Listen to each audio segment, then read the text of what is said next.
Welcome to Highly Sensitive Money, a podcast dedicated to exploring financial empowerment and social justice through the lens of highly sensitive individuals. In our latest episode, I have the pleasure of speaking with my colleague, Nicole Middleton Holloway, a financial advisor and social justice advocate. Nicole provides valuable insights into her professional journey and how her dedication to equitable wealth distribution and community investing has shaped her career.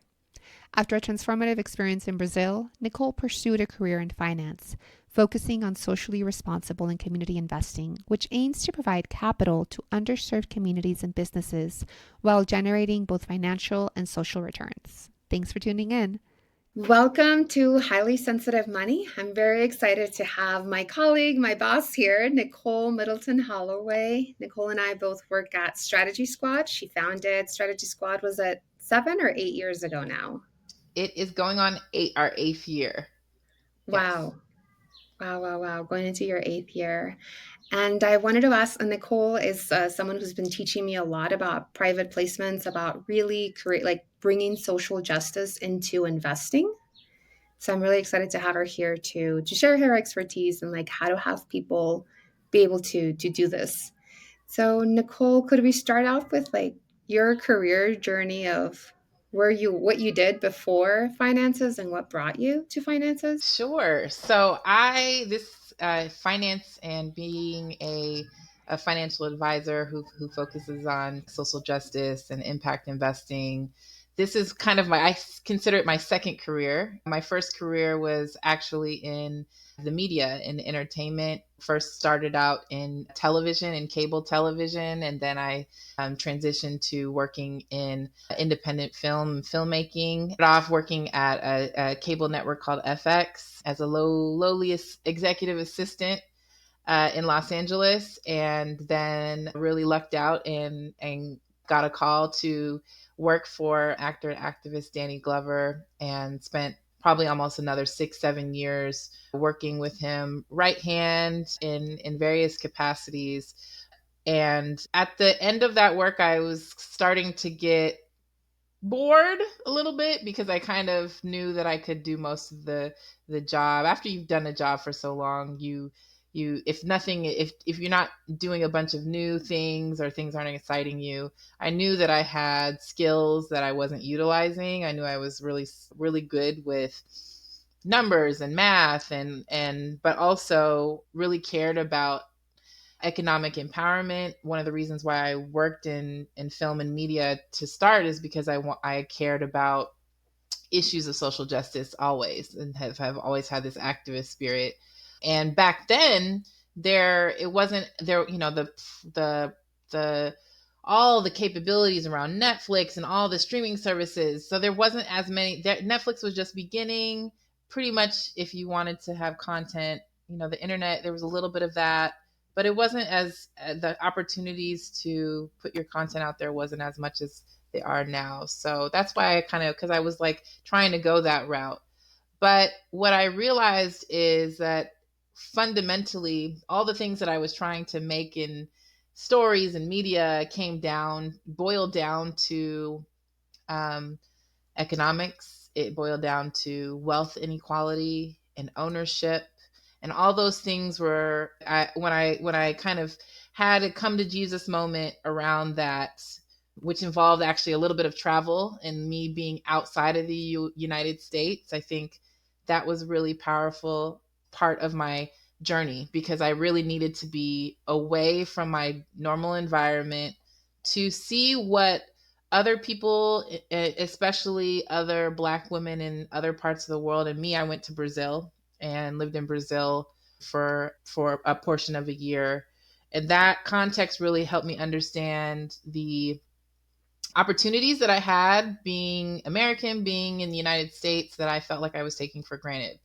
So when I came back, I first thought I was going to go the nonprofit route, but then realized after kind of dipping my toe in that I wanted to put myself in a position where I could really influence capital and be part of the decisions, where I could move money in the world. And when I understood where board members' positions were and where a financial advisor's role was in working with people with wealth, I said, okay, I'm going to go back to school. I went to graduate school, studied finance, really focused on financial planning, became a financial planner and a certified financial planner. Um, and then got my first gig working in a very traditional wealth management setting at a big wirehouse firm that I do not like at all. But I give them props for giving me my first job in finance and in kind of high net worth wealth management. And that really helped kind of set the stage. But I should say, I come from a family of CPAs.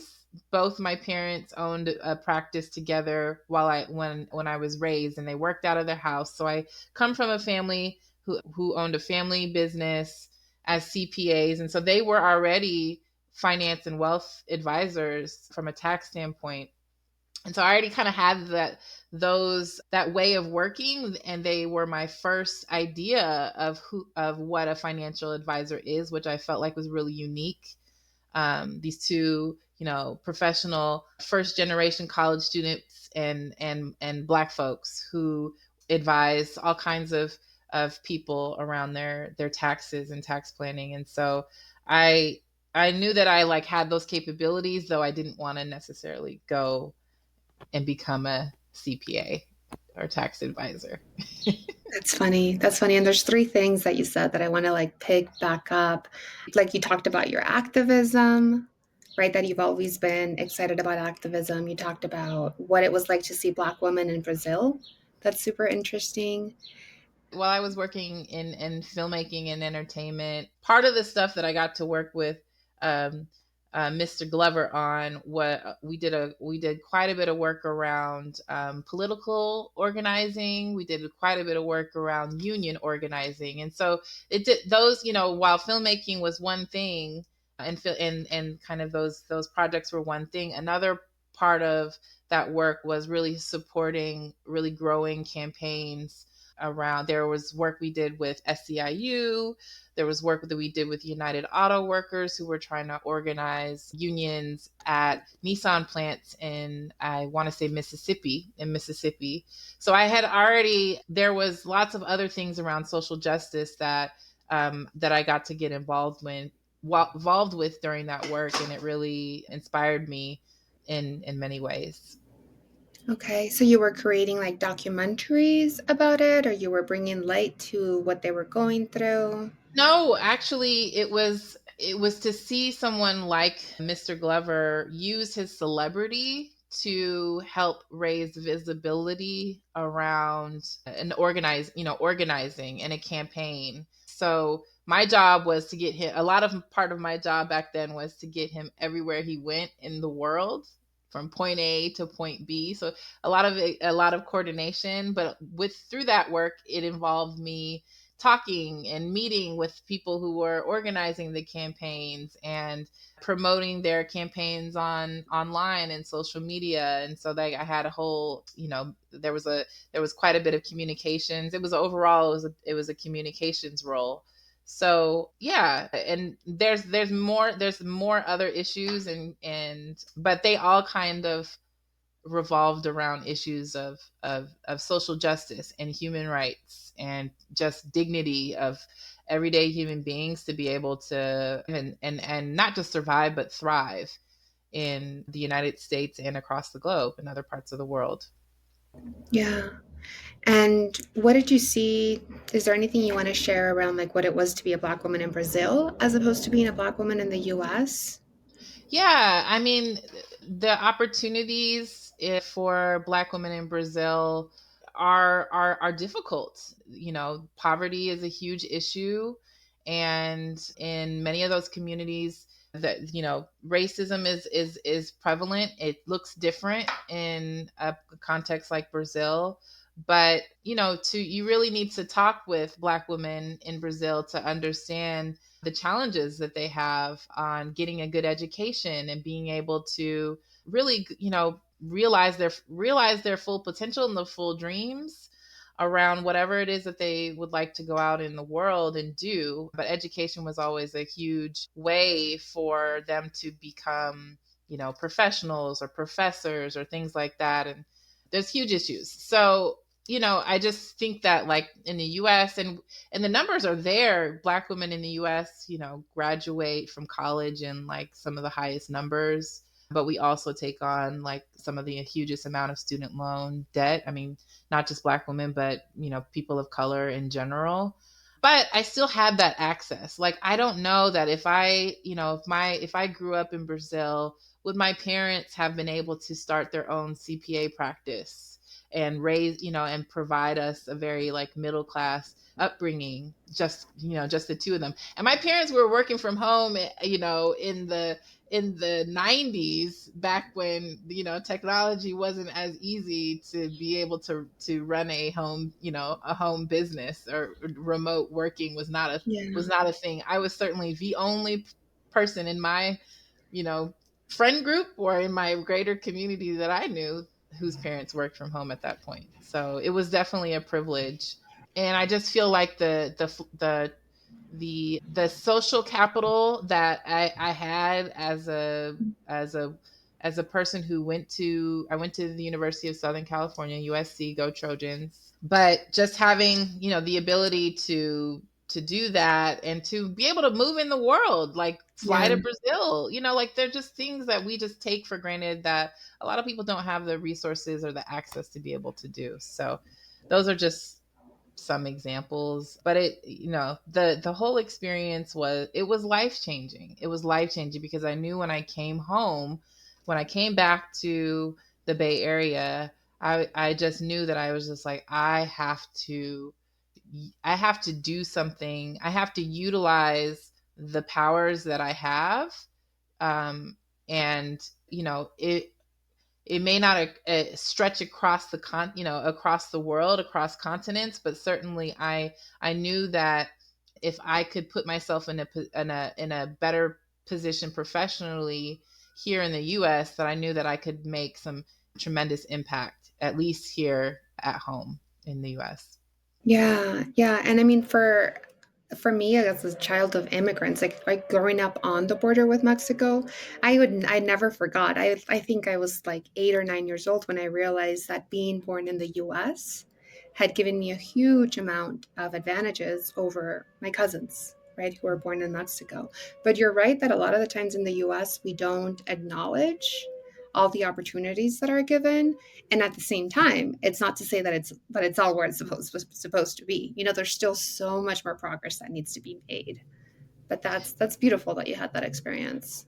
And I'm not saying that folks in Brazil or abroad in other countries aren't Mhm. happy. I mean, certainly, like, there is a different there What I've there heard about Brazil is that they're pretty happy. Like I've heard really like it sounds like a very fun culture. yeah, just I think there's lots of layers and issues, but it is also a I think a lot of folks would not want to have grown up in the US or in other places. So I don't know. Yeah, It's just it's a something. mixed bag. Yeah, now that I live in Mexico City, it's like there's some like this morning I was doing some administrative things to get set up here in Mexico City. And then as I was taking public transportation, there's so much care that people are giving to each other.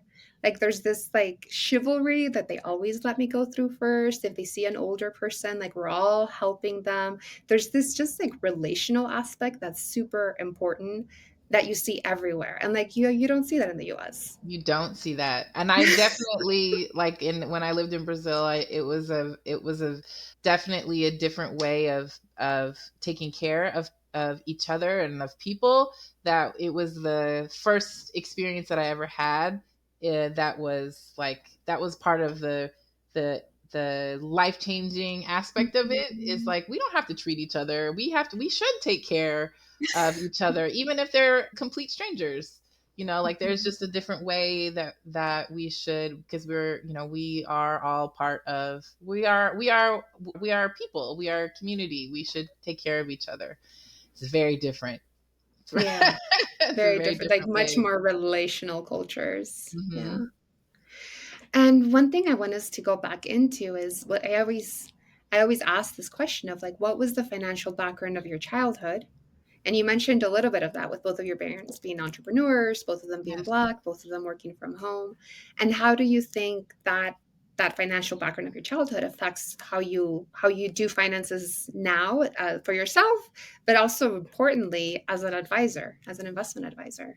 Yes, yes, that's a great question. I mentioned I grew up in Oakland, born and raised in Oakland in the San Francisco Bay Area, and grew up middle class. So and my parents both come from very working class families. My mother grew up in a military family who they literally moved all over. They lived in Japan and moved all over the United States, and she was one of the, the second of her siblings to go to college.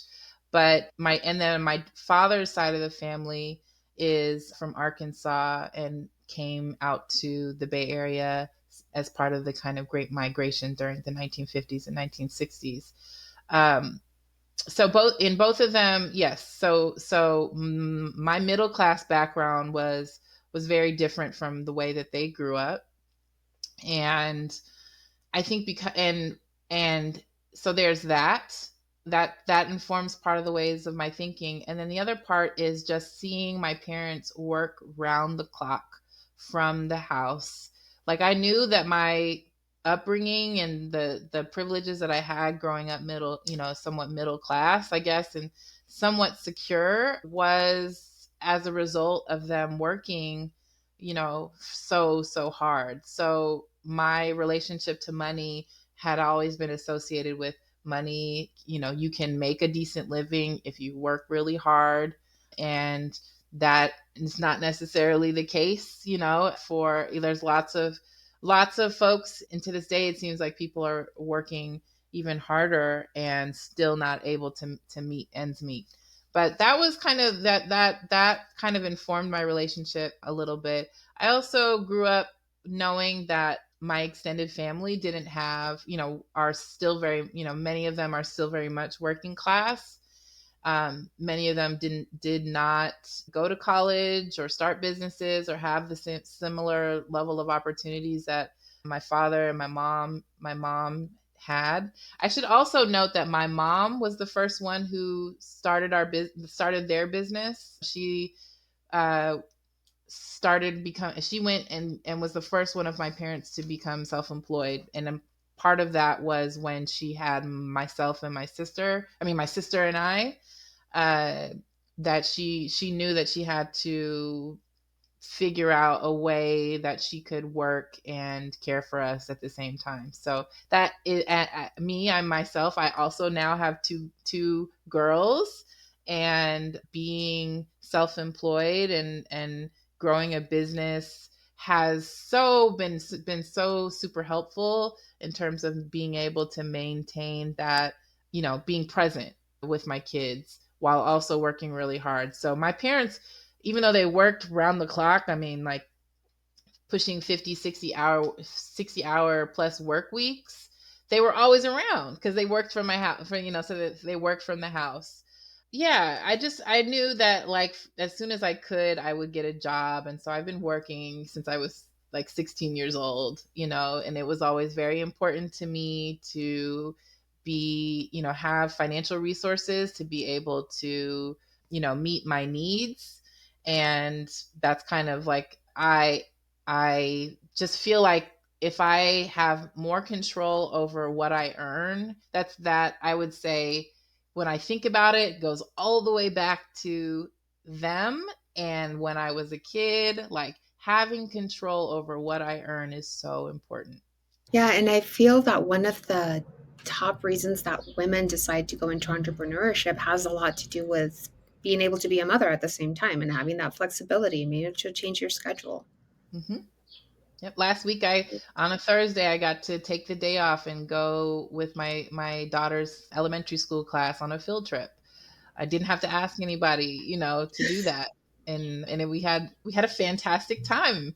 And so, it's just like those little small things are just like priceless. And being being able to have that say as a self-employed person is really great. Now, it took many, many years for me to earn a sustainable income as self-employed, as a self-employed person. Mhm. So being an entrepreneur and being a business owner is not a cakewalk, and it took a lot of sacrifice in order to get to the place that I'm at right now.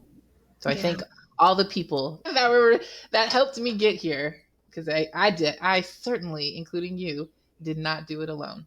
I know what you mean. And I work with a lot of, when I do my money coaching, I work with a lot of entrepreneurs in their first 3, 4 years. So much of what we're doing is like learning how to navigate that really bumpy income of like, here it is, it's now. How are you planning for it? Yeah. Certainly. So going over to, so you worked in film and you worked with Danny Glover and then you transitioned into nonprofit work and then working at a broker dealer. I actually worked at the same broker dealer. I mean, it's on our LinkedIn profile. People can see who it was. And I worked there for about a year and a half and I didn't come back to finances for another 10 years. Like it was just, but you transitioned from them into working with, was it Adesina? Yes, well, I had started my own practice, so I left them, and at that point, my father and my father is still owns his own CPA practice, and but we always kind of had talked about going, starting a business together, starting a practice together, and I think he wishes that I would have become a CPA and then I could take over his practice, but that wouldn't be the case. That did not turn out like that. But what we did decide is that we should leverage our both of our skills, bring kind of the same amount of startup capital. We both like invested in our business with the same amount of startup capital, which was like about, ultimately I think it was an investment of about 10 grand for each of us. So we put $20,000 together, which is a privilege, to be able to have that. And we started the practice kind of focusing on financial planning. he wanted to he wanted to be able to do like insurance as well, that I was not very much of a fan of. I tried it out for a little while, but I ultimately decided that I needed to focus on an area of investing that excited me in order for me to stay in the work. So while financial planning continues to be like fundamental in the way that we do our work at Strategy Squad, what we're also trying to do is influence more investors, more individuals and institutions to really utilize their capital in much better ways, like do much better with the resources that they have, invest in ways that are much more equitable, that will be influencing and improving the environment and other social issues, like those two, really those two, but really all around areas of social justice. And I knew that there was a way to do that, but I had to build a kind of a tribe. I had to go find my people within this area of the finance world, because I knew that they were there, but I didn't necessarily knew where to find them. So I think I built kind of a tribe. Part of that was like through philanthropy. Part of that was through some introductions that I had from friends of mine, also through kind of my business mentors, and they helped kind of like introduce me and to those folks. And through those, I built relationships and found my people within the socially responsible investment industry. But I still had to I had to carry two side hustles. Basically, actually, like my business was my side hustle. I had to carry a part time job, and actually two part time jobs, until I was able to earn, that consistent income that we're all striving for in my business. I think I'll share where I come into your story at Strategy Squad. I started working with you. It's been over a little bit over 2 years, and I don't think I've ever told you, Nicole. But when I first got was told about this job, I was like, I don't want a job. I'm an entrepreneur. I'm going to go out there and figure out my way to like make my own money. And I was visiting a cousin of mine who's a therapist, and she says, "Do you know how long it takes to get clients?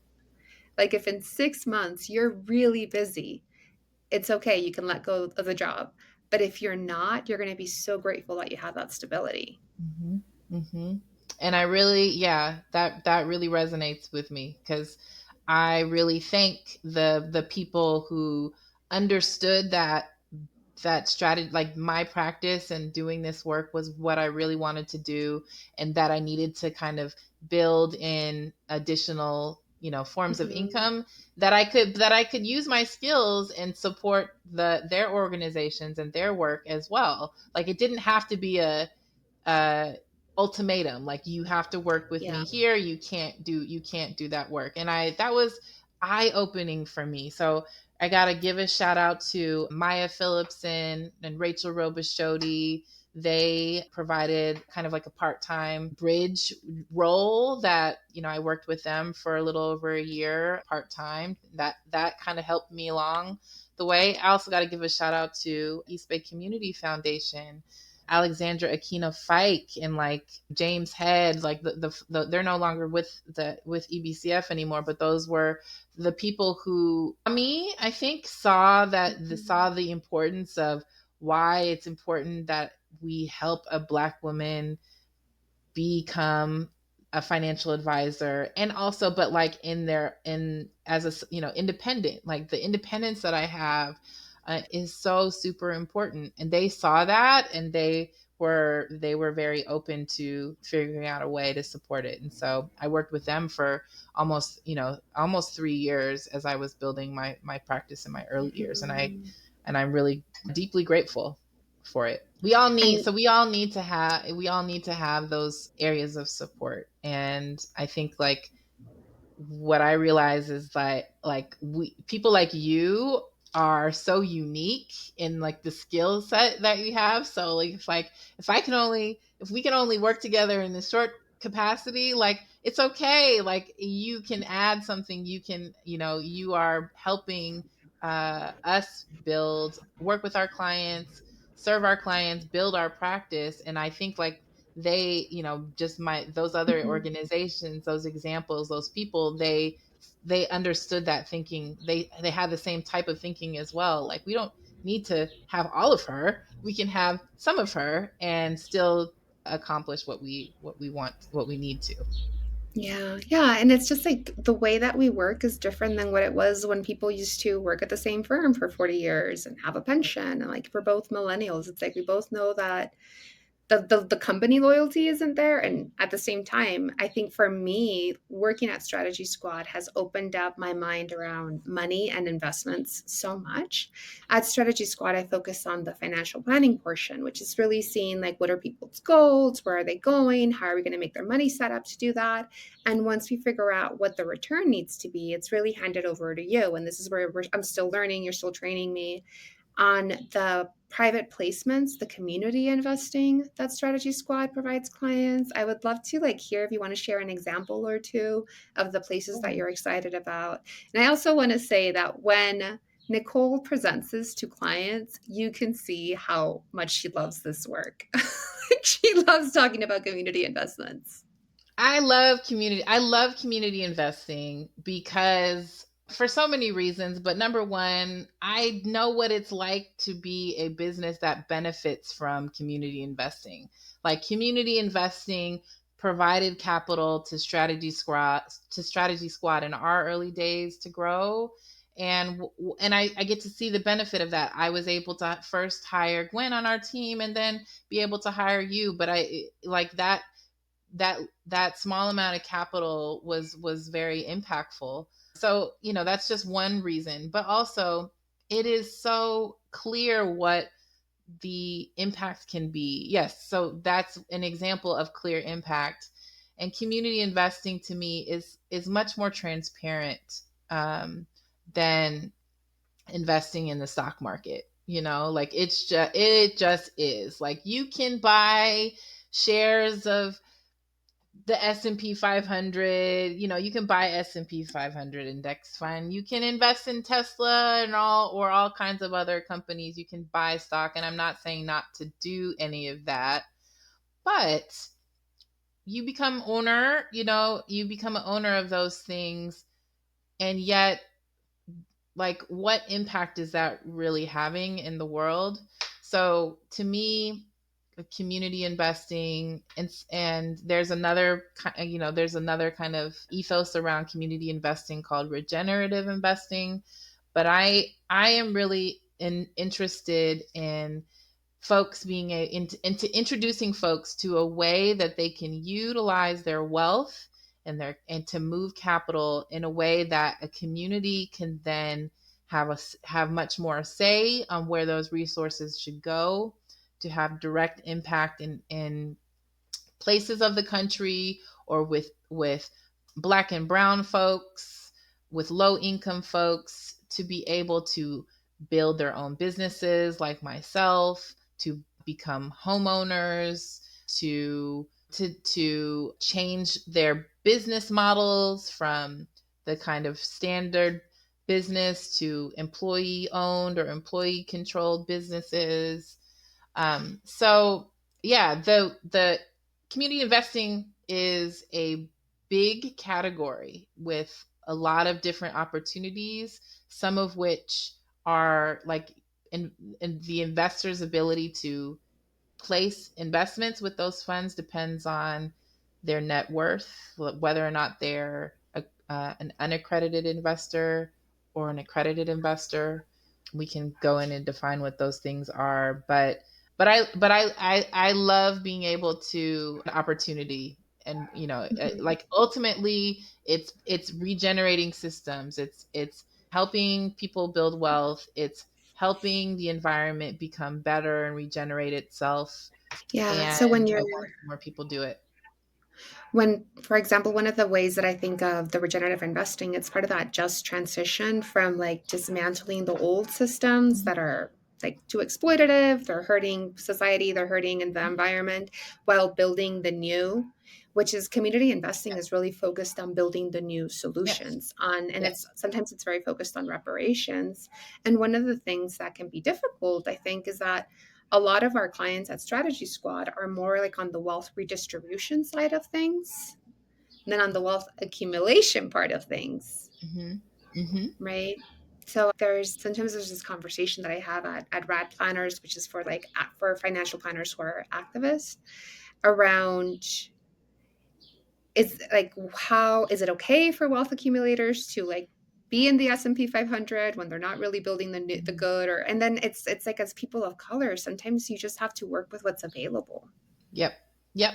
Yeah, it's a constant, like, once you become aware of that, oh, there's this other way of investing, and you feel like, me as in terms of where I'm at, I do not come from generational wealth. I have to be focused on building my wealth because I have kids. I have to save for Mhm. my own retirement, and my husband, we have to do it together. And so what I have to do is I do some community investing, and I do some publicly traded. I have accounts, and I own stocks and bonds and mutual funds and ETFs and all those Right. things. But I think the issue with around ways of investing are that people just aren't aware, and the more this movement has grown, you can see, like, there was some article that I had read, I think it was on Morningstar, where they were talking about the number of investors. They took this poll. They did, I think it was actually it was a Morgan Stanley report. And they surveyed, I don't know, I think like 3,000 individual investors, and found out that like 80% of them believed in, like having sustainability as a big focus in the way that they're investing was extremely important, and that you that it was that you could balance kind of market returns with sustainability. Like, that's huge. And investors in the US are actually leading, individual investors are leading this movement. So um, people are already like, they want this. And so my job is to help them understand what's this kind of the spectrum of sustainability, because you can do sustainable investing in the stock market, but there is quite a bit of like, if you are trying to invest in the kind like in newer solutions, in a better, more equitable world, I'm not sure that sustainable investing just through the stock market is going to completely get us there. So yeah, we want to introduce them to other funds and other solutions. Yeah, no, that's beautiful about like seeing what you have that's available to invest, what your goals are, what portion of it could it be community focused, what portion of it is not, right? Depending on what you need and what you're starting with. But it's also the point of like ESG is not enough. Like ESG screening is maybe not doing the bad, right? Like they'll avoid private prisons or they'll avoid certain things, but it's not building the good the way that That's right. community investing is. Yep. And one of my favorite aspects of our work is when we're kind of like matchmakers between like what is a person's interest. If somebody's in New York and they're really into permaculture, then we could connect them to like the Iroquois REIT, right? If they're an Mhm. accredited investor. And I'd love to hear like an example or two of like some community investments that you've connected people to. And also I think for people who have no idea what it means, right? So maybe Yeah. talking about some of those terms. Yeah, absolutely. So community investing is really about investing in a fund in a way that is community driven, that the returns are going to be focused. The returns are not just financial, but they're social. They're about the building up of communities, and they're not there. The community investing fundamentally is not meant to be extractive. It's not. It's focused on investing in a way that is not going to extract from any wealth or resources from a community. It's community focused. The community should benefit first. So there are many examples. If we have clients who are really interested in funding the cooperative business model or the cooperative ecosystem, and those funds that we invest are places like seed commons and shared capital and leaf, the local enterprise assistance fund, just as a few examples. If someone We have clients who are based on the East Coast, and they really care about we have several clients who are very reparations focused. So they specifically want to be investing in funds that are going to benefit Black and Indigenous folks. So those are funds. We have funds like Black Farmer Fund, which is based on the East Coast, or we have the Owista Corporations Fund that serves as an intermediary financial institution, funding different Indigenous-led community development financial institutions, CDFIs, but basically focuses on lending and providing capital to Indigenous communities.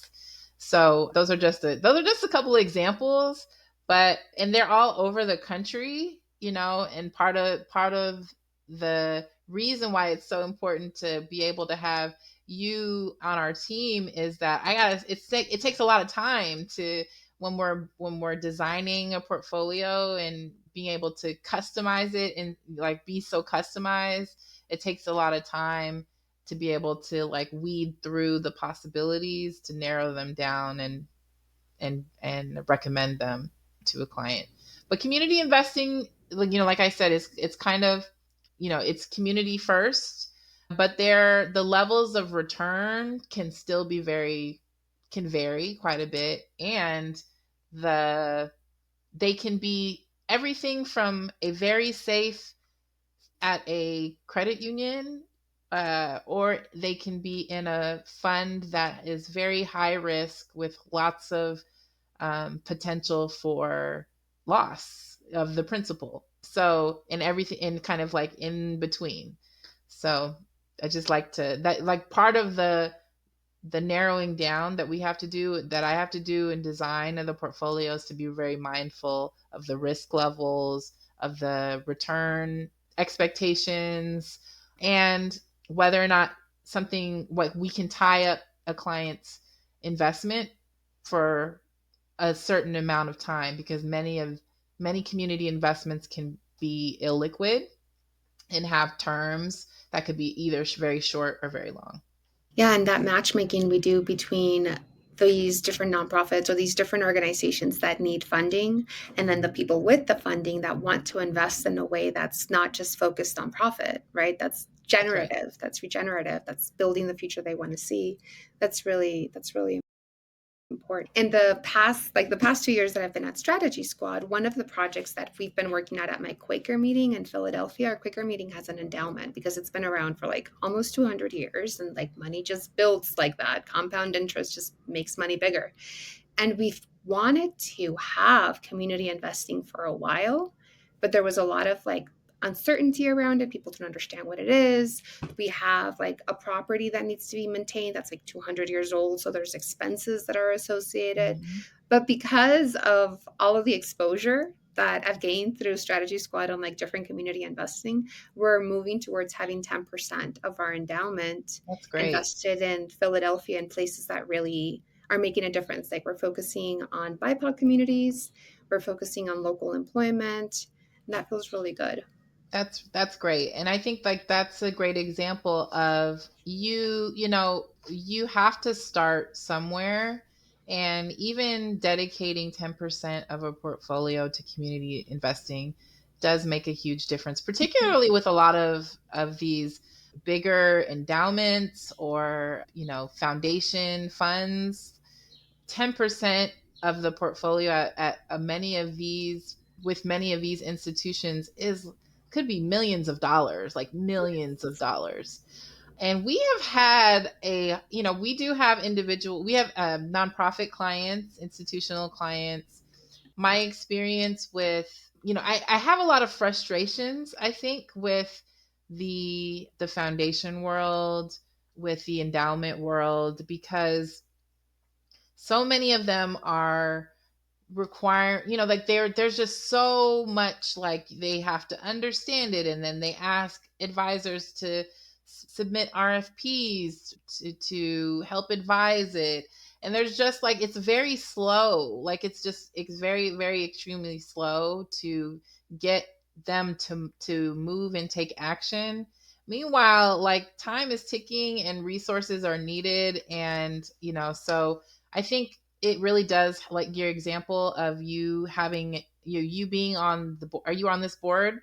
You being on this board as a board member, being able to see this and help them understand, like, help them understand what are the opportunities better, is super helpful. And I think the the boards where there are people who are on the board, like really having, like really asking the rest of the board and the organization to really question what their investments are doing, what they're how they're invested, is needed. And that's the movement that is happening. It's really the folks who are on boards are the ones that are challenging the status quo around just keeping a, you know conservative portfolio or non-conservative, depending on Mm-hmm.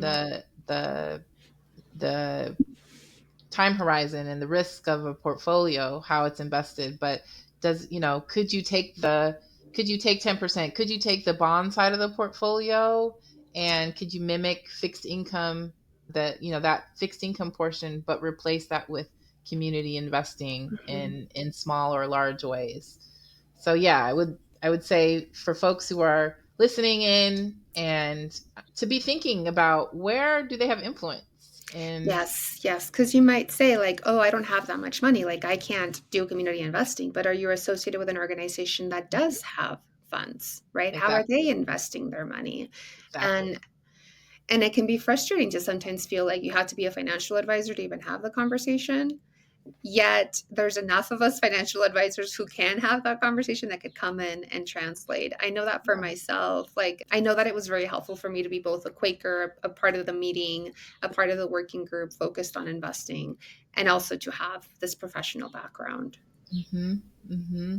And I got to give a lot of props to women and to millennials, next gen folks, 'cause they are the ones who are, they are the ones pushing the movement towards this type of investing in big ways. So Mhm. I think like I think, we represent those identities in many ways, but yeah, that like the wealth transfer that is happening, is going to millennials, to next gen Yeah. folks, to women, and so with that, I mean, we are a part. The work that we do is so much. We see it every day. I see it, from a day to day, and it creates so much opportunity to be changing the future of investing the way it's done, so that we are kind of moving towards the a more kind of just economy or just society. And investing is so important. It's like not inconsequential how much folks can make a difference with the way that they're investing their resources. Yeah.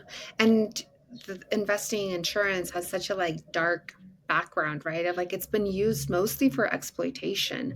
So Hmm. I would love to know, like, and this podcast is like it's for highly sensitive people who can get overwhelmed with like thinking about all of these complexities. So I would love to hear of like what was it like for you working at the broker dealer that you were, or working in like going to more traditional finance places that are not focused on social justice? Like, how do you stay centered with your vision of what money and social justice could look like when you're in those places? Hmm. God, it's such a deep question. Such a good question. Well, yeah, You I can take a minute was to think about how you want to respond. Yeah. yeah, I'm just trying to think of like how to best respond to that. And sometimes I just try to pull my experience with it. And I mean, if you could talk about like sometimes like for me, it's like I'll feel this frustration of people thinking, well, your values and your money, why would you even try to bring that together? Like they feel like the things are completely Mm. separate. It's They're like, hard because a lot of these institutions where the origin story, knowing their origin story, it's so clear that that the like capitalism and the values of capitalism are so anti what many folks see or need, or really where the world needs to go. I mean, I think like when I was in the traditional finance world, it kind of it upheld the value system. Was like everyone is in it for themselves. There was no sense of like community or the responsibility towards others. So, the that having that value system makes it easy to then be investing in a very extractive way.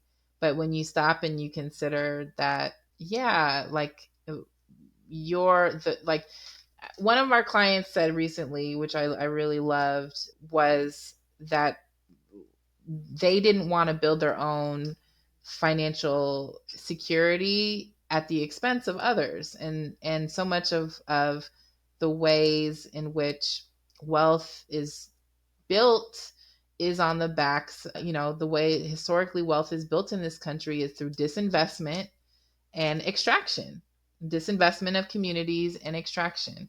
And that is why, like, 1% of the wealth and 1% of the stock market is owned by, like, it's like almost 90% of the stock market is owned by 1% of stock owners in this, in the US, or maybe it's internationally, I don't know. But that's a problem. That's a problem. That's just an example. So I'm trying to get back to your question and answer it in a good No, way, this but was I don't good. know that I This was have the good. answer. I mean, I think like you have to understand that, you may not be able to to through your line, through, if you're in a traditional finance role, that line of work that you do, you may have to make some decisions that that's what you're going to do, and then you're going to try to live your values in a different way. But I would encourage you to really consider like what your opportunities are in possibly moving into other like types of work, or with other organizations that could share your values and still allow you to do similar work, very, it's the same work or similar work, but in a much more values aligned way. Because the sustainable finance field and community, we're pretty big at this point. There's lots of opportunities in it to work in various capacities at small firms, at large firms, but maybe they don't have, maybe we don't have as many resources as like some of these traditional firms who are just like churning people, like, you know churning people because that's their business model, like some people will stick, and other folks will, they're just going to weed them out, and that's fine with them. So Yeah. I love working in the ways that we get to work, though. It's way more fun, and it's way better to be working with people who share your values, and working with clients who share your values. Like, it just, the work is hard. Like, it's not easy, the work that we do, and we see a lot, and it's very personal for the, we see people's personal finances, and it really does say a lot about people and the decisions that they make. um, so it's encouraging when you're able to work with people who really are trying to do things differently. Hmm. Yeah, and it feels like it's such a service-based job whenever, like, and also when you really like respect and trust your clients. Because I know when I worked at a previous firm, was my values were becoming more like obvious to me. As the discrepancy between my values and my clients' values were becoming more obvious, it was sometimes Mhm. hard to really like to want to work for them, right? To Mm. want to advise them. So, Yep. and I think like going back to the highly sensitive person part, I think that's part of it because as for myself as a highly sensitive person, like whenever I'm out of context, like I can't keep going. I'm just too overwhelmed by like trying to keep the dissonance out. Mm. But there's some people that can go out there and just work against their values and it doesn't bother them. Yeah. And different people, Yep. different folks for different Hmm. strokes for different folks. Hmm. And I want to go back full circle to when you were talking about your experience in Brazil and then me sharing my experience in Mexico about how relational the communities are. I feel like community investing is very relational. Yes, I would agree. And the ways in which like our firm sources those investment opportunities for clients come out of deep relationship with the fund managers, or the community, like the community, the ecosystem itself. We source those investment opportunities through being involved on boards, being, under, like going to conferences, like having like having personal connections with the fund managers, like seeing funds that have popped up that like we've watched them kind of grow, and kind of like tried to help advise them and assist them with their growth, and then they finally got to a point where we're like, okay, now we feel more comfortable with investing.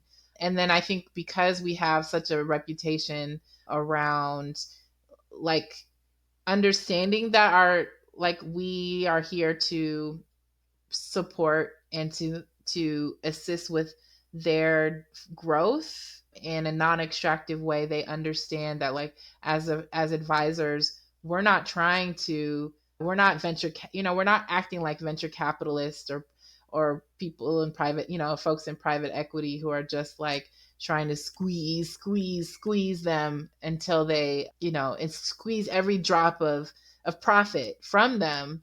That's not what we're here to support. One of the things that I saw during COVID, that was like a great seeing how we as a firm tried to support many of the community investment funds during COVID.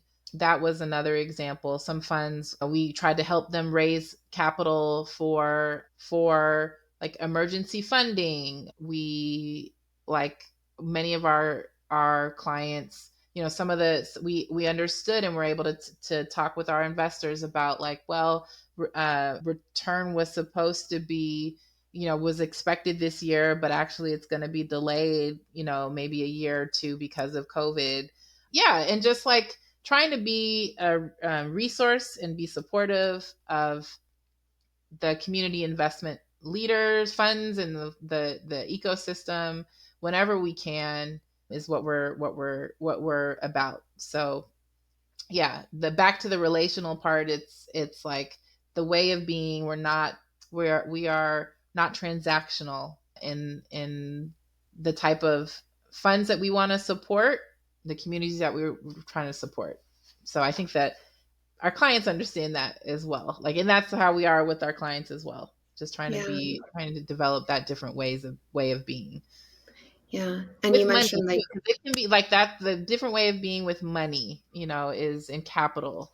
That is part of the building of the new trust, mhm. that building of trust in different ways.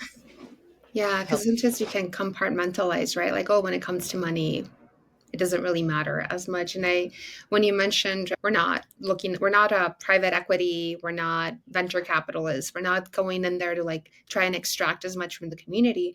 I remembered having a conversation with somebody who worked in private equity, and I was asking him about other things. And this was like 3 or 4 years ago.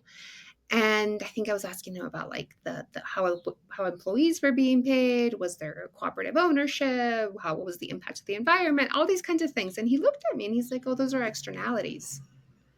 Like they were just off the balance sheet. They were not part of what they were looking at all." And I just thought, wow, okay, it's a different way of moving, of looking at the world, It not is, and relational I money. it is not, and I definitely don't want to, like there are many venture capital funds or private equity funds that do have an impact focus, and many of them are really focused on driving more capital to people of color owned businesses, to people of color, founders of color, women, et cetera, et cetera. So LGBTQ. So, I think that there is a space for that type of investing, and I do think that it is important, but it's definitely a different mindset in an investor. And I would say folks who are interested in venture capital and that type of investing should start learning about like more integrated type of capital investment and through community investing, because there are similar ways that funds can bring that type of capital to founders without the extractive component of it. Yeah, yeah, without trying to like sell them as quickly as possible, Mhm. having a really win-win situation. Well, thank you so much, Nicole. I'm gonna start to wrap us up. Is there anything that you want to share as like the last question or anything that I haven't asked? Oh, yeah. Oh, I remember. So when so like I was saying, doing this work is very challenging and hard, and I need to do it with a team. I've kind of chosen to do it with a team, so I want to thank you, Deanna, for being on our team at Strategy Squad. I want to thank Gwen, who's not on the call, for all the hard work that she puts in day to day on our team. And yeah, I want people to just like consider growing their knowledge and education. There are many books out there about community investing and social justice, investing with a social justice lens. People should reach out to us at Strategy Squad if they need help finding those resources. And I think, like, at the end of the day, we're all just trying to like do as much good as we can possibly do. And I think I want to encourage folks to consider what power do they have. Everyone has power in some way, whether it's influence, whether it's capital. And so there's so many challenging things in the world that we don't feel like we can control. But I always recommend for people to kind of like center themselves, look inward, and think about the things that you have control and power over and can influence, and just try to take that next step to be able to use that power and that influence in a positive way. Beautifully said. Beautifully said. Sometimes with overwhelm, it's like figuring out what's an action that you can take. Even if it's a tiny action, it'll just start to move you forward. Well, Nicole, it's been a pleasure to talk to you. It's been a pleasure to learn more about your story, to get to share your story. And it's a pleasure to work with you at Strategy Squad. It's been really like such a learning opportunity. And also our clients are great. You're great. Gwen's great. Like it's Thank you. I really am Thanks so happy. much for having me. I really enjoyed All this right. conversation. Thank you so much for listening to this episode in the second season of Highly Sensitive Money, where we talk about money, social justice, and how to do this well as a highly sensitive person. To learn more about my services, check out my website, allthecolors.net, where you can also find a really fun link to a quiz on money archetypes, because understanding our own patterns with money makes it much easier to make changes and get to where we want to go. If you enjoyed today's episode, please rate and review wherever it is that you listen to podcasts. Thanks for listening.